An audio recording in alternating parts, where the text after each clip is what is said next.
بسم اللہ الرحمن الرحیم۔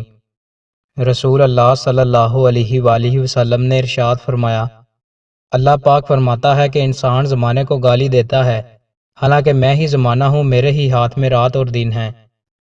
رسول اللہ صلی اللہ علیہ وآلہ وسلم نے ارشاد فرمایا، اس شخص کے لیے جنت کی بشارت ہے جس نے اپنی زبان پر قابو پا لیا ہو، اپنی غلطیوں پر اشک بہاتا ہو۔ عبداللہ بن عمر رضی اللہ تعالیٰ عنہ سے مروی ہے، اللہ کی قسم کھاؤ اسے پورا کرو، نیکی کرو اور سچ بولو، کیونکہ اللہ تعالیٰ اس بات کو ناپسند کرتا ہے کہ اس کے علاوہ کسی اور کی قسم کھائی جائے۔ رسول اللہ صلی اللہ علیہ وآلہ وسلم نے ارشاد فرمایا، جس کام کا میں تمہیں حکم دوں اس پر عمل کرو، اور جس سے منع کروں اس سے باز رہو۔ رسول اللہ صلی اللہ علیہ وآلہ وسلم نے ارشاد فرمایا، جس کی روح بدن سے جدا ہوئی اور وہ تین چیزوں غرور، خیانت و قرض سے پاک ہو تو وہ جنت میں داخل ہوگا۔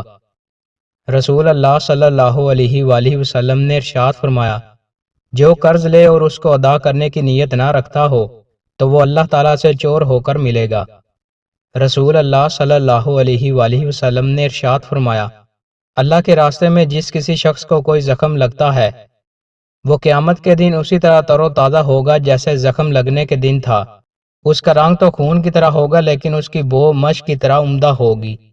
رسول اللہ صلی اللہ علیہ وآلہ وسلم نے ارشاد فرمایا، آدمی کے اسلام کی خوبیوں میں سے یہ خوبی ہے کہ وہ بے مقصد اور فضول کام چھوڑ دے۔